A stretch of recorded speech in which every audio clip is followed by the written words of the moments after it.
안녕하세요, 청취자 여러분. 오늘 저희 손에는 60대 친구 세 분의 아주 솔직하고 또 유머가 넘치는 대화 녹취록이 있습니다.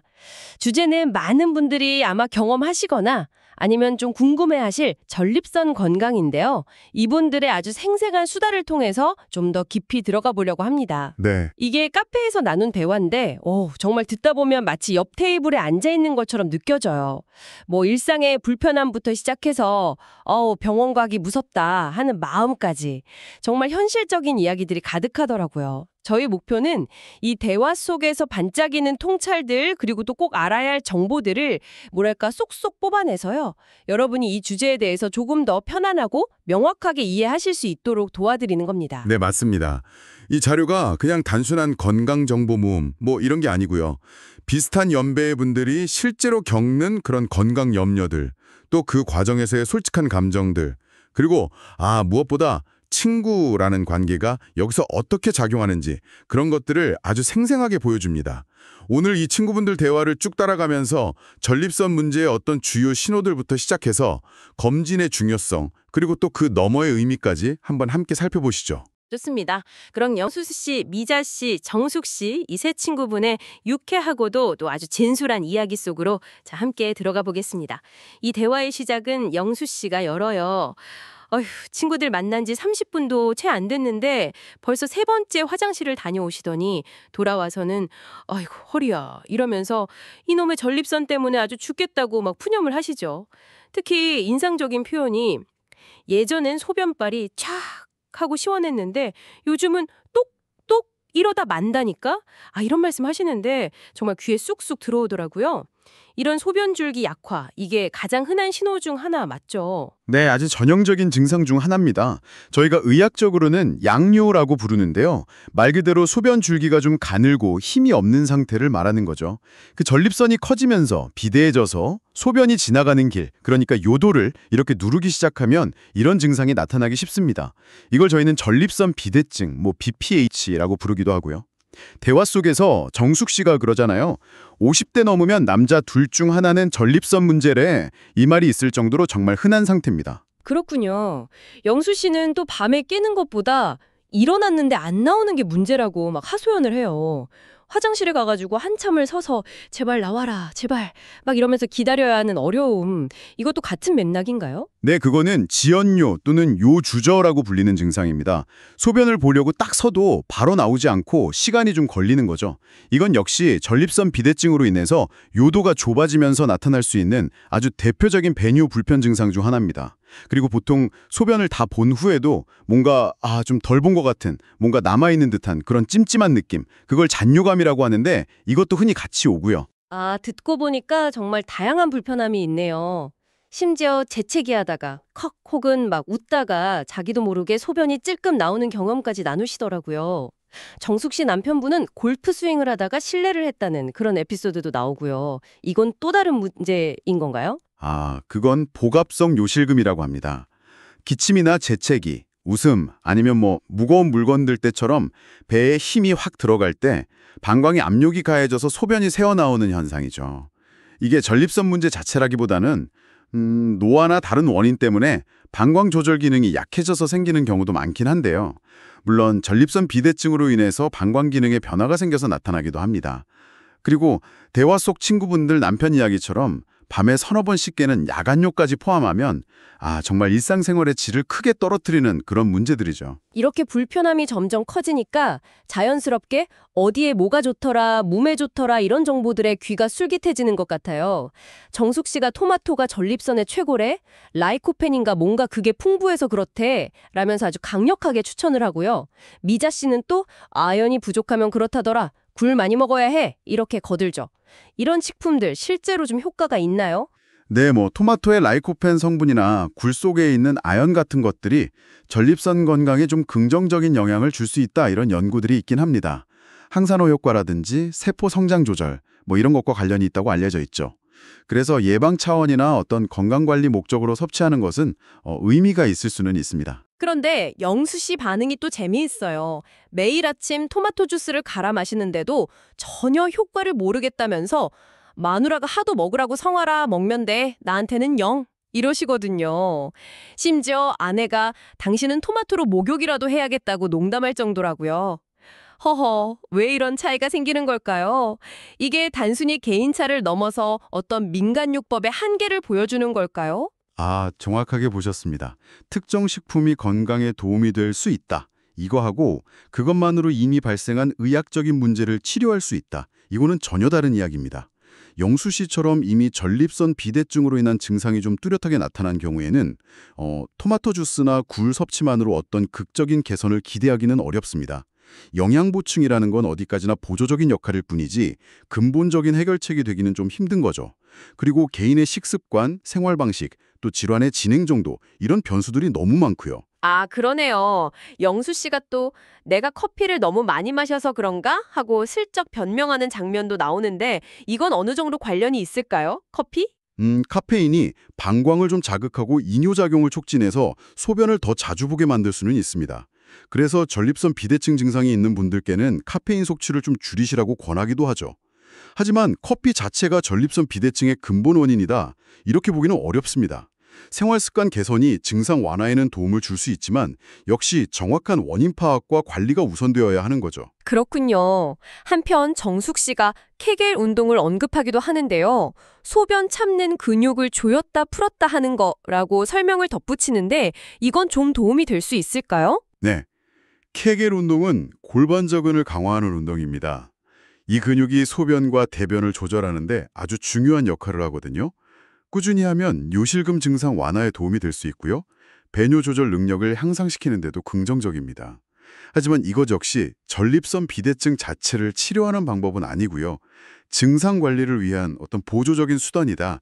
이렇게 이해하시는 것이 좋습니다. 자, 친구들의 대화는 이제 병원 검진 이야기로 넘어가면서 분위기가 살짝 달라집니다.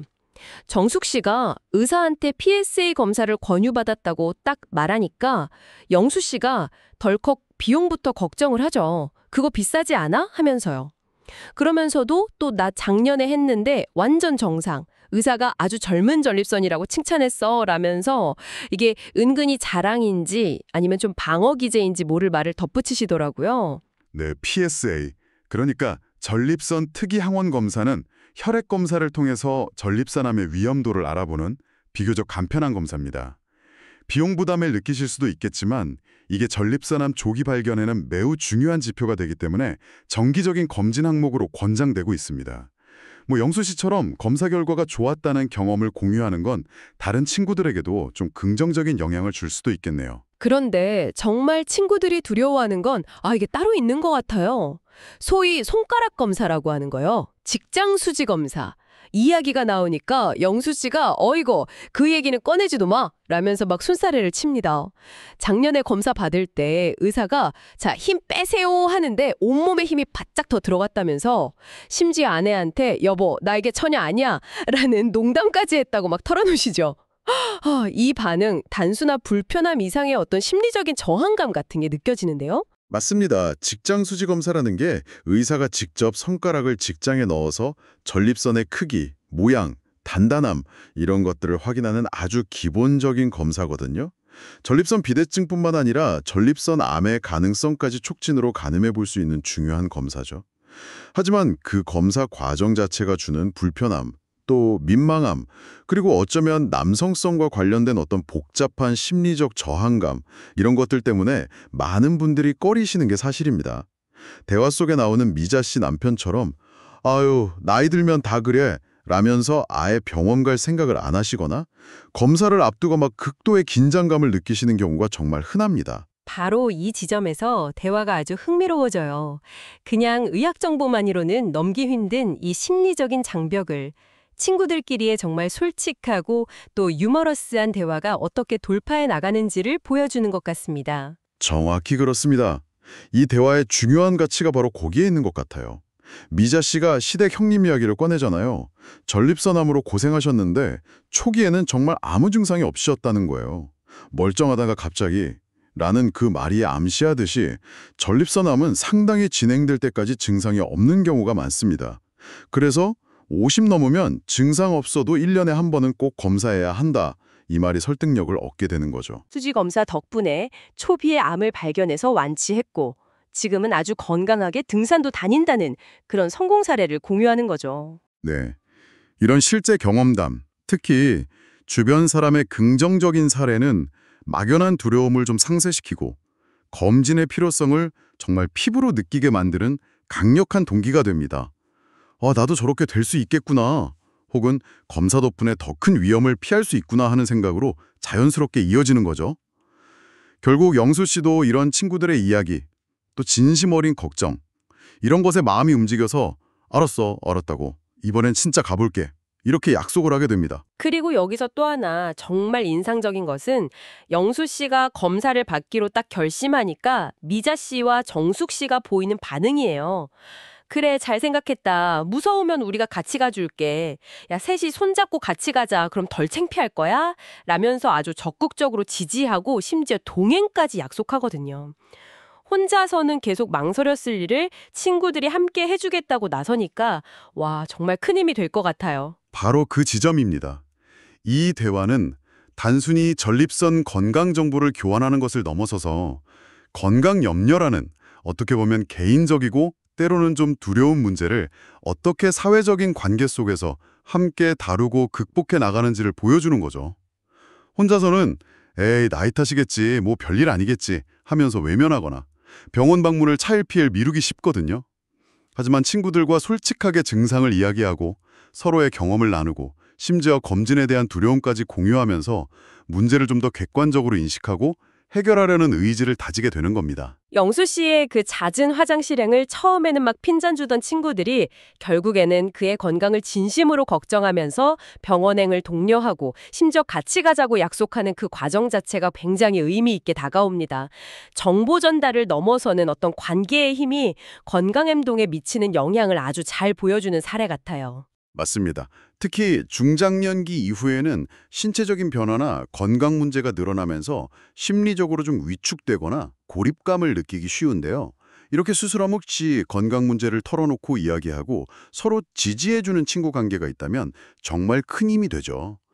대화 말미에 미자 씨가 그래도 이렇게 건강 걱정하면서 같이 늙어갈 친구들이 있다는 게 얼마나 다행이냐 이렇게 말하고 정숙 씨가 맞아, 혼자였으면 얼마나 무섭고 서러웠을까 하고 공감하는 부분에서 그 중요성이 아주 잘 드러납니다. 네, 오늘 저희는 60대 친구들의 정말 유쾌하면서도 또 진솔한 전립선 수다를 통해서 일상 속 불편한 증상들부터 시작해서요, 주변의 조언이나 민간 요법에 대한 생각들, 또 병원 검진에 대한 복잡한 마음, 그리고 무엇보다 이런 걱정들을 친구들과 함께 나누고 이겨내는 모습까지 아주 다각도로 살펴보았습니다. 아마 청취자 여러분 중에서도 고개를 끄덕이시면서 공감하신 분들이 많으실 것 같습니다. 오늘 대화에서 우리가 얻을 수 있는 핵심은 꽤 명확합니다. 첫째는 몸이 보내는 불편한 신호를 외면하지 말아야 한다는 것. 둘째는 출처가 불분명한 정보나 민간 요법에만 의존하기보다는 전문가와 상담하고 필요한 검진을 통해서 정확한 상태를 파악하는 것이 중요하다는 점입니다. 특히 전립선암처럼 초기 증상이 없는 경우도 많으니까요.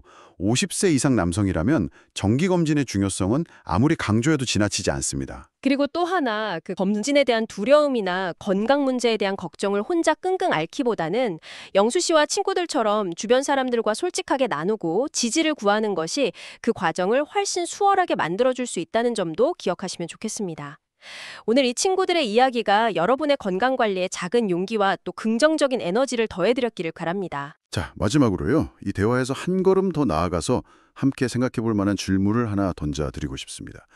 대화 말미에 아주 잠깐 등장하는데요. 남성들의 전립선 이야기를 쭉 듣던 여성분들이죠. 미자 씨와 정숙 씨가 근데 우리도 이제 슬슬 여자들도 방광 문제가 라면서 자신들의 건강 문제에 대해서 짧게 언급을 합니다. 여기서 질문은 이겁니다. 전립선 문제처럼 특정 성별이나 연령대에 좀 두드러지는 문제뿐만 아니라 노화와 함께 찾아오는 정말 다양한 신체 변화나 건강 염려에 대해서 우리는 평소 서로에게 얼마나 열려 있을까요? 단순히 정보를 나누는 것을 넘어서서 이런 변화들을 좀 자연스럽고 솔직하게 이야기하고 서로 공감하면서 지지하는 그런 문화가 있다면 우리가 나이 들어가는 과정 자체가 조금은 더 안심되고 긍정적으로 느껴지지 않을까요? 이 질문을 여러분께 남겨드리면서 오늘 이야기를 마무리하겠습니다.